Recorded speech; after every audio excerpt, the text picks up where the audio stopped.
And thank you very much for your welcome and the lovely presence, which I'm very, very grateful for. I'm very happy to have.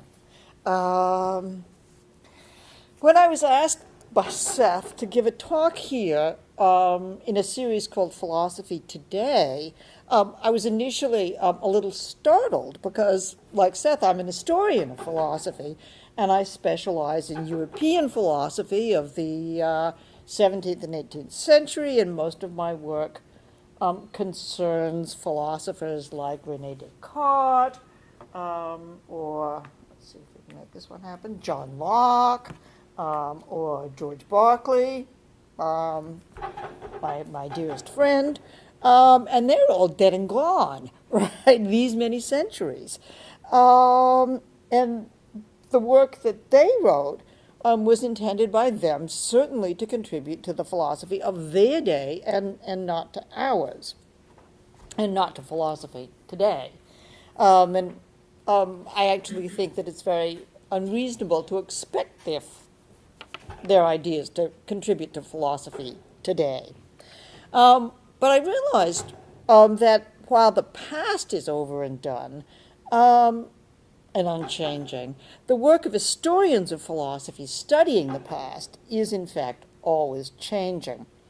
We historians are constantly thinking about the best ways to study the past, how to explain the past to people living today, and moreover, one very important way in which the history of philosophy as a study of the past has been changing today is that historians have come to recognize that the history of philosophy in the past shouldn't be limited to these great guys who are indeed very well worth studying, but that we'll get a much richer sense of what was happening in the past if we extend our gaze beyond these few great men to look at other people who have been also contributing to their thought.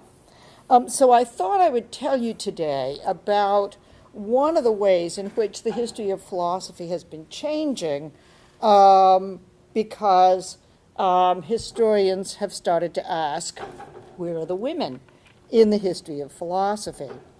And since this is a question that I've been trying for some time to find an answer to, I thought I would tell you about two projects that I've been undertaking to try to help me to answer this question, or make progress, I should say, on answering this question.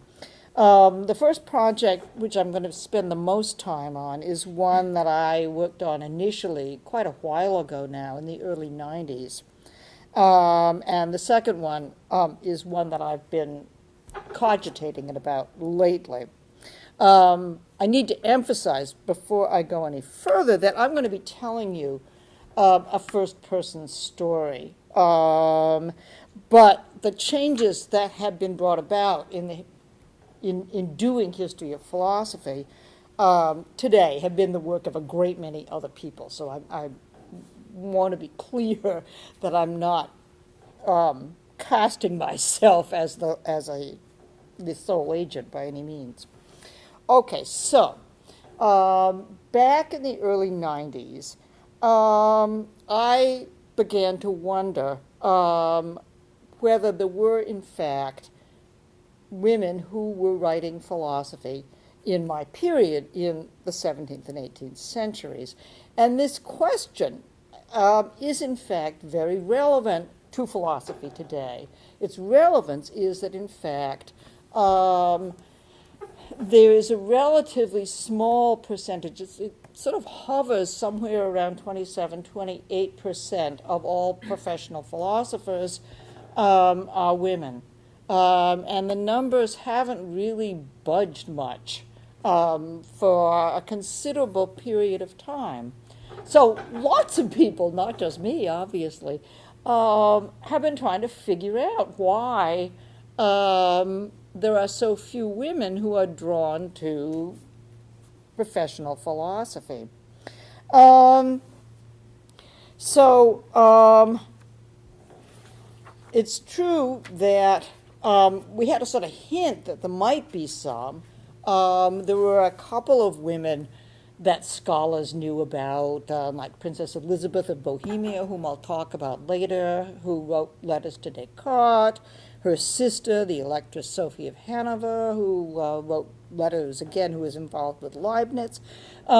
But that seemed to be the only kind of names that surfaced. And certainly when you move outside the rank of scholars, I'm willing to bet no one had ever heard of any woman doing philosophy in the early modern period. So I was going to set about and see what I could find. Now, I have to tell you, this was the early 90s that I was beginning to look at this matter. And all of the tools that today, to anybody here in this room who'd be interested in following up on this, are ample, because there's lots of stuff on the internet, lots of digital stuff, but none of that existed then. So my recovery methods were extremely primitive. My university, it turned out, was a member of a consortium of universities that centered in the Newberry Library in Chicago. And the Newberry Library has substantial holdings for the period that I was interested in. So I went there, and I searched their card catalog, which is something that perhaps some of you may remember, but others will be unfamiliar with this particular device. So I went through it, and I looked for the names of women and where the titles of the books looked like they might have something to do with philosophy, and then I went up onto the desk and said, "Bring me this book." And by this extremely simple means, I in fact uncovered quite a number of books that were clearly philosophy and that were written by women. So I've sort of got the names of books there. And then I was quite lucky, because my home library, for some reason, had something called the Wing Collection, which was a collection of all the printed books from the 17th century on microfilm. Right now, microfilm, again, is a somewhat obsolete, and probably none of you have had to deal with it. But you have this machine, and you grind what are really photographs through it. And once you get a page lined up, if you really want to take it home with you, then you stuck a quarter in the machine, and this really kind of slimy page ground itself out. So I collected quite a lot of material, again, rather laboriously. And I was able to take them home and read them, and discover some extremely interesting material written by women in the 17th and 18th century. So then what I wanted to do was to make this, the existence of these women more familiar. And I wanted to somehow begin to get people to think about how they might like to go and read this stuff. And so what I hoped to be able to do, what I did, was to publish a short anthology of some of this woman's work, so that people could get a chance to at least see what their thinking was like, and professors could use it in classes and maybe get things going. And it really, I was very happy with the results. It's been a very slow process, but indeed by now, people have published modern editions of some of the works, so that it's very easy at this point to read at least some of them, although sadly not all by now. And lots of people have begun to write articles and books about these women. So things are in much better shape than they were when I started going through the card catalog. But what I thought I would do now is sort of take you back to the place where I began, just to tell you a little bit about the women that I anthologized, so that you can see something about who they were, how they were able to do the work that they did, and to give you at least a sense of the kind of thinking that they did, to give you a taste for the possibilities of women in early modern history. One thing I think it would be relevant to explain before I start talking about them is that in all of this period, being a philosopher was not a way of earning a living. It wasn't a professional calling of any sort. It wasn't a job. Right? So none of the philosophers of this period earned their living as a philosopher. They earned a living in other ways, or they had independent incomes in some cases. But they all clearly count as philosophers because they left behind published works that are perfectly recognizable as philosophy, and we read them today. These are the guys I showed you to begin with, and join conversations with them as philosophers. And what the women did was exactly the same thing. They published works in philosophy that we can read today and enter into conversation with them about their philosophy. So what I'm going to be just introducing you to is some of the women who were able to function as philosophers and to think about how it is that they were able to do that. Aha!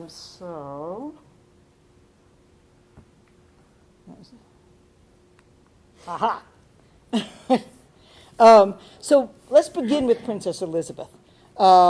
She's the most well-known of all the women because of her strong connection to Descartes, but she's also the only one who never published anything. She's a princess because her parents were very briefly, for a winter in fact, the king and queen of Bohemia, which is a part of the Czech Republic near Prague is Bohemia. But at the end of the winter of their reign, a revolt threw them out. They lost their territorial, their ancestral lands in Germany and went into exile in the Netherlands. So it was from her perch in the Netherlands that Princess Elizabeth entered into correspondence with another resident of the Netherlands, René Descartes. I showed you his picture earlier. We can take that as read. And her philosophical output is limited just to letters. However, I think it's important to know that at this period, philosophical letters were an important way of doing philosophy. And people wrote letters which were not sort of, I've had a bad cold lately, and how's your mother doing? But in fact, consisted of little pieces of philosophy, and then there were some people who served as kind of clearinghouses for these correspondences and would send them on to other interested parties. That wasn't quite the case in the Descartes and Elizabeth correspondence, because Elizabeth, being a member of a royal family, would not be keen on having her letters sent willy-nilly, about Europe.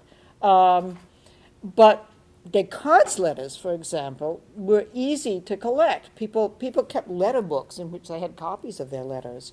And so his letters, or at least a subset of them, were published very soon after his death. But it didn't include the letters that Elizabeth wrote to him because she considered that inappropriate. Fortunately, her letters were not destroyed. They were discovered in the middle of the 19th century, and so we can, in fact, read the full correspondence today. The thing that interests most people, most philosophers, about the correspondence is because of the way that she pushed Descartes on the problem of how minds and bodies interacted. Right? Descartes thought that minds and bodies were completely different substances, and so that puzzled her. And she said to Descartes, well, gee, I really admire the way you explain how bodies interact with bodies. I get that. That's very clear. But we can understand that a body makes something happen by pushing against another body. But how does a mind move a body? What does it push? How does it push? I should note that while Descartes attempted to give her an answer, her actual question has not yet been considered to be satisfactorily answered. And while some people, not many, side with Descartes, a lot of people think that Elizabeth had to have the right idea. Although these are important portions of the correspondence, there's a lot of other interesting material in the letters too. For example, they had a long correspondence on the subject of the passions, particularly with reference to the Roman philosopher Seneca.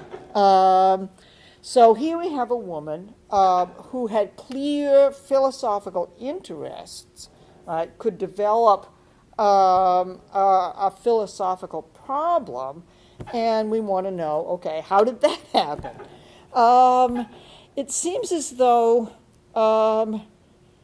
there are two things that worked in her favor. The first was she seems to have been, for her time, remarkably well educated. She could read 4 or 5 languages, for example. So she had tools that would not have been available to most women of her time. And because of her position, her social position, she was able to engage Descartes, to write him a letter and get him, to get an answer, because he was very appreciative to have a princess spend time with him. So the social position allowed her to get Descartes' attention, but of course the social position also meant that she didn't have the kind of leisure time that would allow her to do much in the way of philosophical thinking, and certainly to do much in the way of philosophical writing, and that may account, that's obviously, in fact, the reason why there are no treatises from Elizabeth. The next person, that's Elizabeth's sister Sophie, who also was a correspondent and not a treatise writer.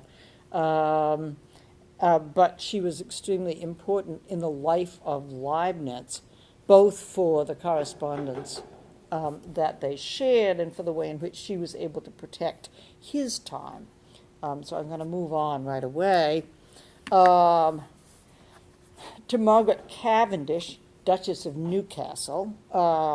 She's a contemporary of Elizabeth's. And if Elizabeth practiced philosophy mostly through unpublished letters, Margaret Cavendish, on the other hand, published prolifically, enormous numbers of stuff.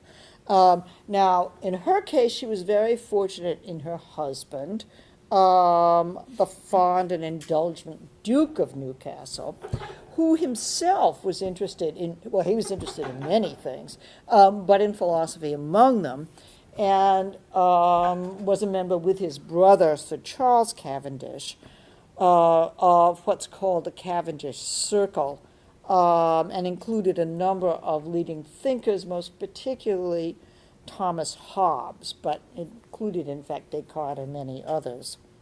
So, through her contacts with her husband's circle and her brother-in-law's circle, Margaret Cavendish was able to maintain a serious interest in what was then called natural philosophy. Natural philosophy was a kind of amalgam of philosophy, that is the kind of thing today, the kind of questions that we would consider part of what belongs to philosophy, but also including theoretical natural science, and indeed also experimental natural science, so it's a whole big package. She was fortunate enough to cause some kind of a sensation by being invited to visit a meeting of the Royal Society, which was a kind of gathering of interested men, mostly amateurs, who came to witness demonstrations of phenomena and share the inspection of specimens and of that sort of stuff. But she really wasn't content to just go around and look at what the guys in the Royal Society were doing. It's clear she was ambitious.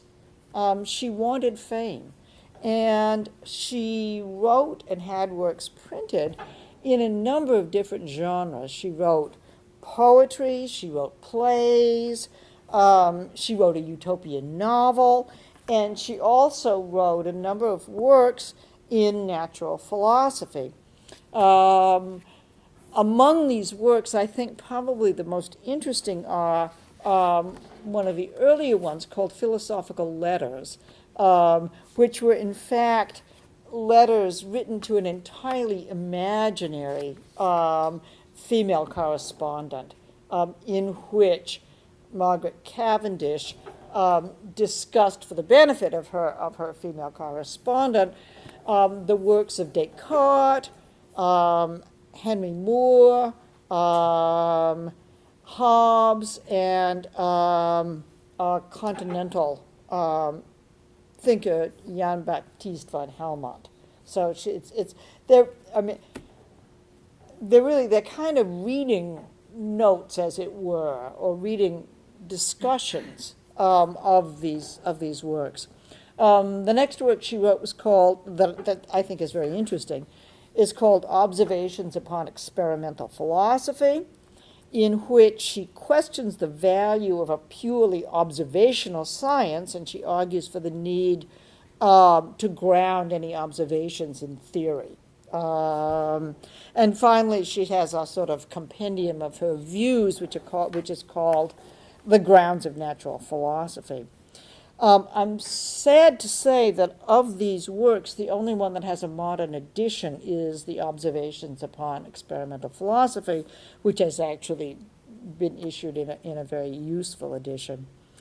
Margaret Cavendish's ideas read very oddly to anyone familiar with what's become the dominant approach to early modern natural science, what is called a mechanical model, in which the world is taken to be like a giant machine with moving parts, a sort of thing that comes out of Descartes' views about how bodies make things happen by pushing on them.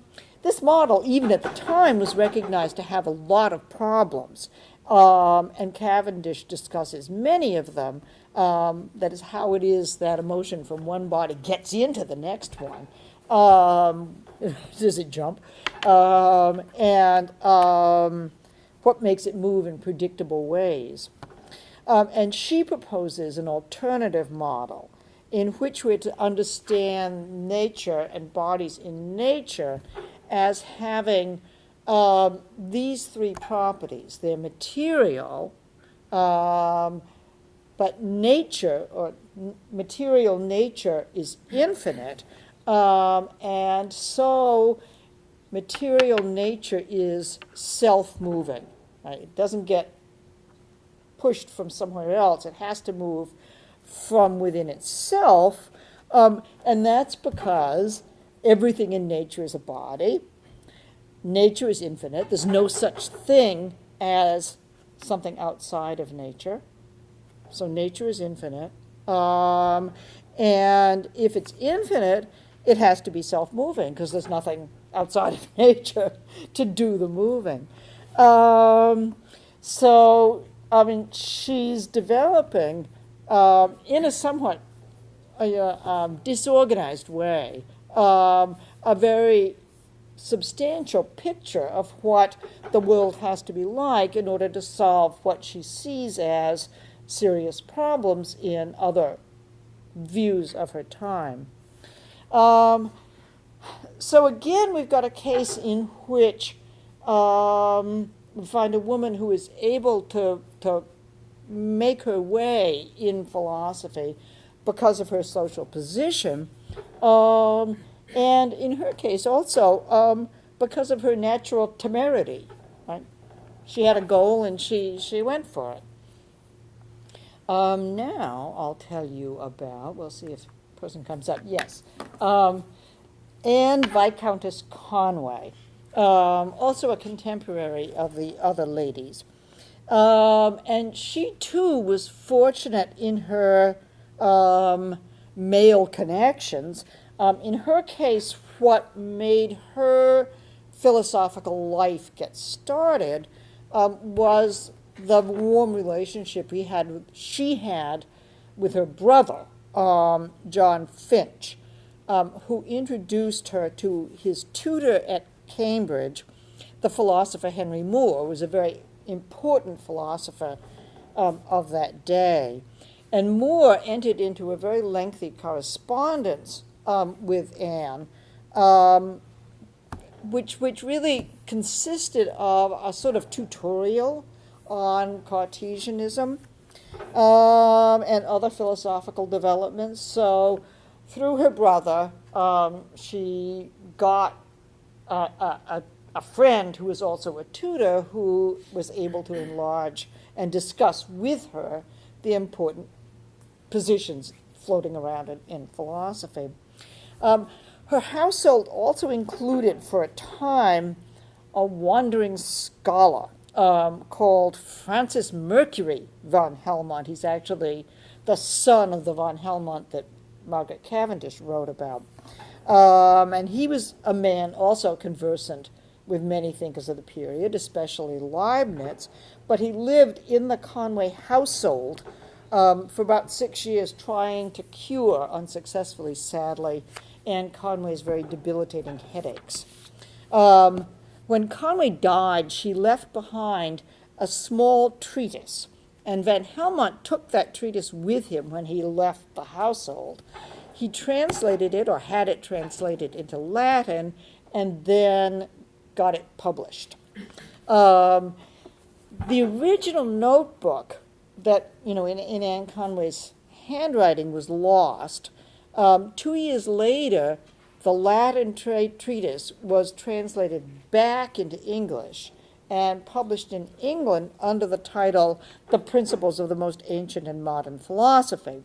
And today we actually have modern editions of that retranslated English version and also a new translation of the Latin version into a modern English.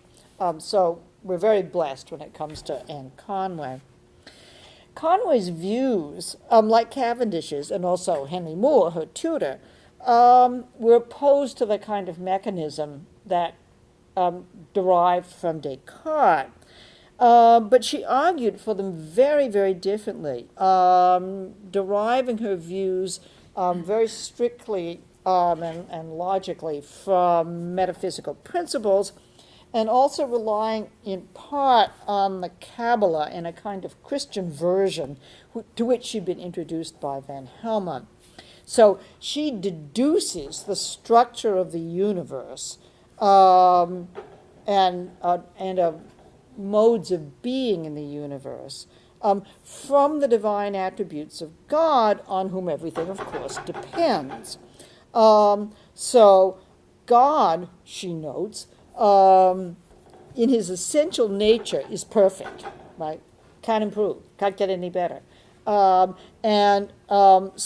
he has to be changeless, because any change would be a change for the worse. So God is changeless, and as changeless, he's also eternal, right? He's out of time. Now, creation, that is all of us, and many other things, are perfectible. We all have a ways to go before we hit perfection. And so we're changeable.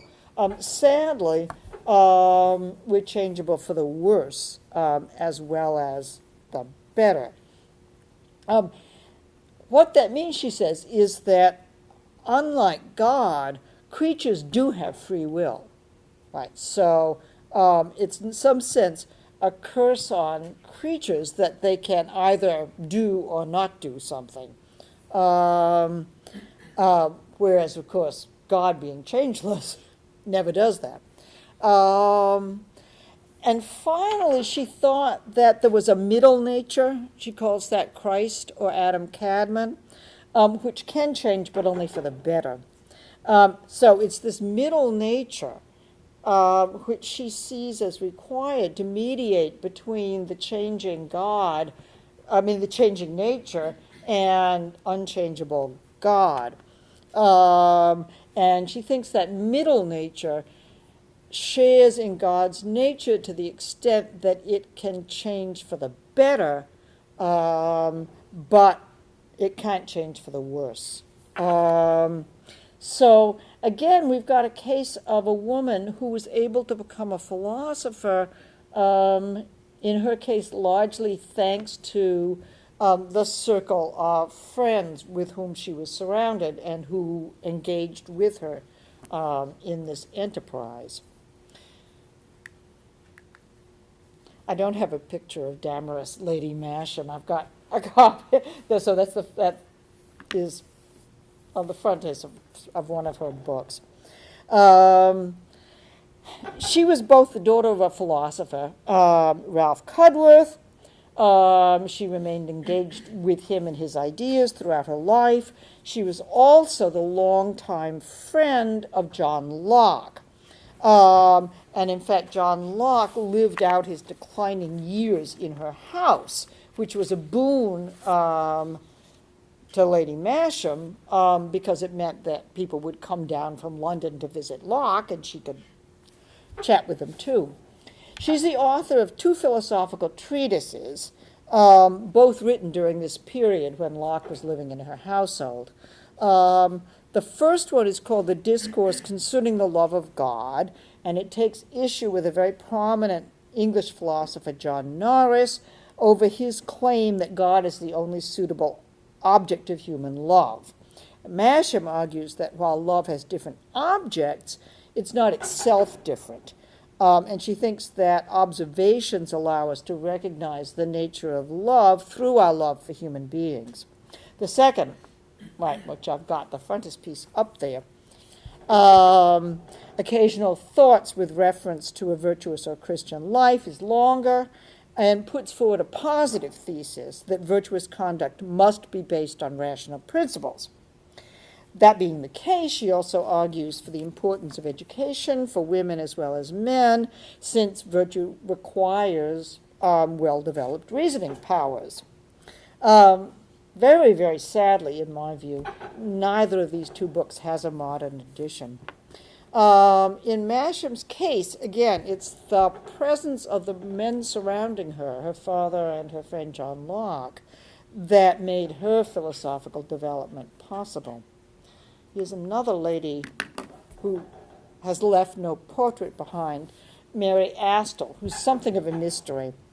We know she was born in Newcastle in the north of England to a family of merchants, but intriguingly, she seems to have moved herself as a young single woman to London, where she lived throughout her life. How this happened, we don't know.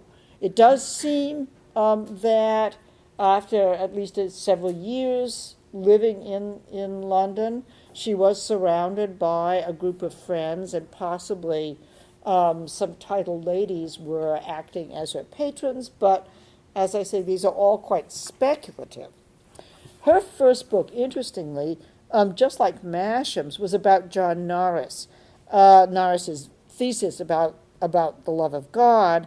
But in her case, the book is an actual compilation of letters stemming from a correspondence that she initiated with Norris. Then Norris asked if she was willing to have her letters published, and they were. The frontispiece that I've got up there is probably her best-known work, because it's been thought to be, in some sense, a very early work in feminist philosophy. She argues in this book, A Serious Proposal to the Ladies, for improved education for women on the grounds that they're just as well suited as men to be educated to make rational choices. Right? They have rational souls and hence deserve the opportunity to develop them.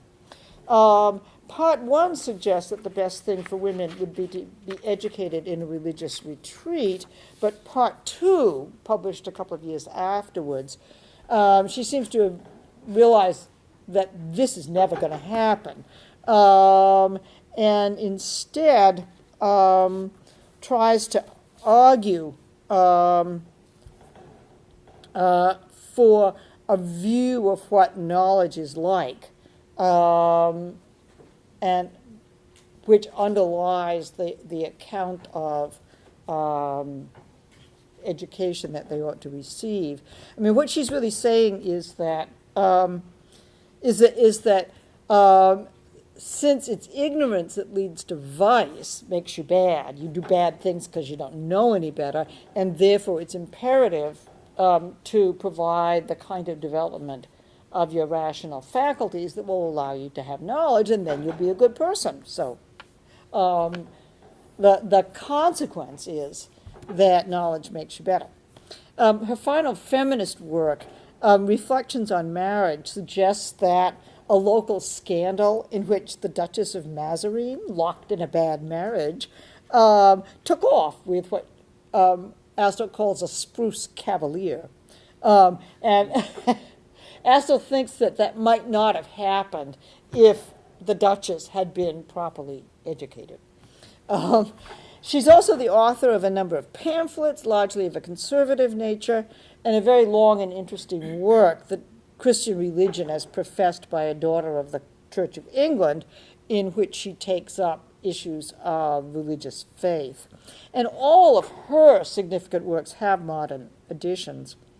Mary Astel, as far as we know, seems unique, and it's unfortunate that we have so little knowledge of her biography as to know how it is that she was able to work in the way that she did.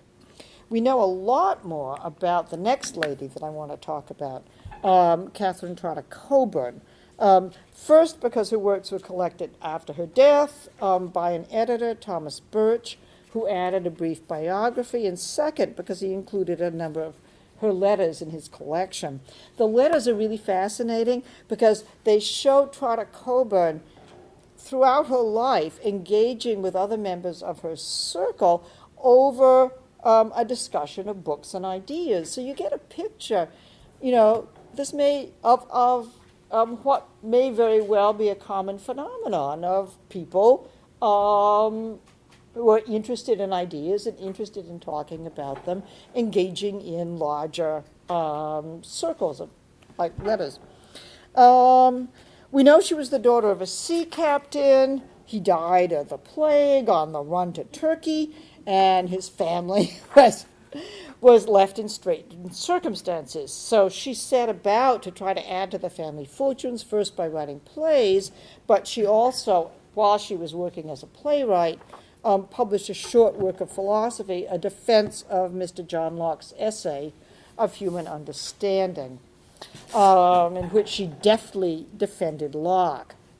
Although she published anonymously, her authorship was an open secret, and Locke wrote her a letter of thanks. She published at the same time one more short critique, but then she married a clergyman, Patrick Coburn, and had 3 children. And that introduced a gap, a break in her philosophical output. It's probably worth, as a kind of footnote at this point, pointing out that she's the only one of the women that I've been telling you about who had as many as 3 children. Anne Conway had a single child who died young, and Mashem had also one. I think clearly another way in which this batch of women were able to succeed as philosophers is because they were not having a child every other year, like most of their companions. So she did come back into print some 20 years later, after her kids were grown, presumably, with a criticism of a sermon by Dr. Holdsworth on the subject of the resurrection, and repeated several more times. She's always commenting on some other work, but there's a single theme running through all of her work, that moral obligation has to be grounded not on authority and not even on divine authority, but on knowledge that we can have. And knowledge that we can have that can motivate action will be chiefly an understanding of our nature as human beings. I think in the interest of time, I'm going to skip, I'll leave the picture up here, the last woman that I could tell you about, Lady Mary Shepherd, a fascinating person, but nevertheless, I want to move on to talk about what might come next. These women that I've been telling you about are very much a mixed bag, and it's not clear that there's a lot of commonalities with them as a group when you think about their interests. Their interests actually seem to reflect those of their surrounding philosophical communities. The one thing I think that does stand out, that they all, as near as we can see, carried out their philosophical endeavors as members of some group who were also interested in the same issues that they were in. So one suggestion is that what makes it possible for some women to become philosophers is the possibility of some sort of supportive community. But it seems that after this particular batch, plus the lady that I'm not telling you about, have been uncovered and discussed, work in this endeavor kind of dried up. And although there has been, as I told you before, a lot of recent work on these women in this period and many others. I don't want to suggest that this is the whole story, but there hasn't been much, as it were, filling in the gap between the women of the 17th and 18th centuries and the women that are now, or have been in the relatively recent past, doing philosophy. So it has seemed to a lot of people that there's a gap, and a lot of speculation has taken place about why there is this gap. And at one time, an idea which seemed initially quite plausible to me was that, philosophy became professionalized with the growth of universities and the growth of research universities. You had to have credentials, and so perhaps that's what froze out the contributions of women. I got curious about this, and I'm talking to you now about just the beginning of a project. I thought, one reason to test this hypothesis, that it was the existence of professional gatekeepers, like people giving away jobs and editing books and journal articles that prevented women from participating. And I thought I'd test the hypothesis by looking at the contents of 4 prominent journals that exist today and also existed at the time that academic professions were being professionalized, at the turn of the 19th to 20th centuries. So I looked at 2 American journals, Philosophical Review and Journal of Philosophy, and I looked at 2 British journals, Mind and the Proceedings of the Aristotelian Society, and I found that there were large numbers of women publishing at that time in these journals. I'm sort of looking basically from 1890 to 1930, kind of, about there.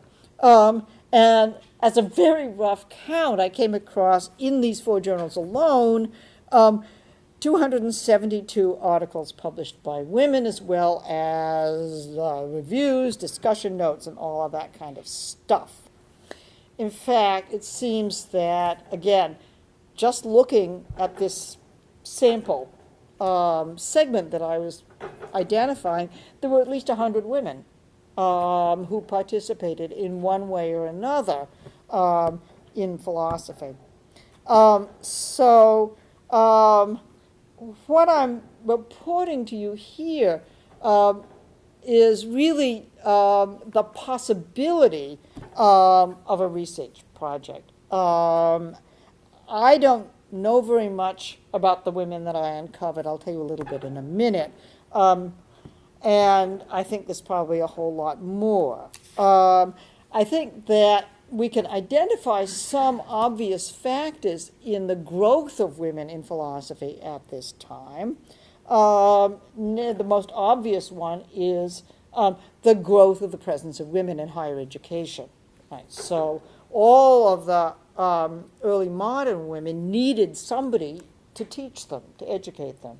And women at this period are going to colleges and universities in large numbers. Another thing that seems obvious to think about is that women not only had the opportunity to get undergraduate degrees, but indeed some universities began to offer graduate programs and PhDs to women. Not all by any means, but there is a notable group. And that means that women were able to present a credential that said, look, I can do philosophy. Another important thing is the growth of women's colleges, because that provided for, not all again, but a lot of the women were able to succeed because they got jobs in the women's colleges. We do find that all of a sudden women have the possibility to become thoroughly professionalized. They have degrees, they have jobs, and they can publish. I wouldn't want you to think that it was all clear sailing. I think lots of women, in one way or another, founded on prejudices. Often they were steered into the kind of professional outlook opportunities that had to do with children, but nevertheless, this is basically a success story in a lot of ways. I want to just run very quickly through just a few of the women out of this much larger number that I've identified who had very lengthy and very successful careers. So the first one, there we go, is Mary Whitton Calkins. She graduated from Smith College, which is a women's college. She spent her professional life at another women's college, Wellesley College. There are 2 kinds of different and contrasting things that I think are important to mention about her. She was the first woman to be elected president of the American Psychological Association, and next of the American Philosophical Association. And as you can see, this was a time at which philosophy and psychology were really very closely intertwined, and many of the prominent philosophers that we still read, like James and Dewey, worked both as psychologists and as philosophers. So she achieved, as you can see, prominence in the field, and published many books in both fields. I'm going to skip over those to tell you about the second thing that she's known for, which is much sadder. She completed all the work for a PhD at Harvard, which she attended because it was close to her home, but she wasn't awarded a degree because Harvard did not give degrees to women at that time. Sometime later, when Radcliffe College, Harvard's women's branch, at that time again, offered a PhD, she was offered a PhD from Radcliffe, but she declined it on the grounds that she'd done her work at Harvard. Harvard has since been petitioned to award Calkins a degree, but Harvard again declined. So she's a great success story with a sting in the tail. Here's the next one I want to talk about. This is a picture of Grace de Laguna, that's Grace, who had a career at another women's college, Bryn Mawr College. The second lady in the picture is her daughter, Frederica, who also taught at Bryn Mawr College. And the third member of their family, Theodore de Laguna, was the husband of Grace, and both she and he got jobs at Bryn Mawr, which is in some ways very remarkable. It took much longer for couples to be accepted as members of the same department. She wrote 3 books. The first she wrote with her husband, called Dogmatism and Evolution. It was a collaboration, I wanted to read this to you, about which the authors wrote. This book is the product of a genuine collaboration.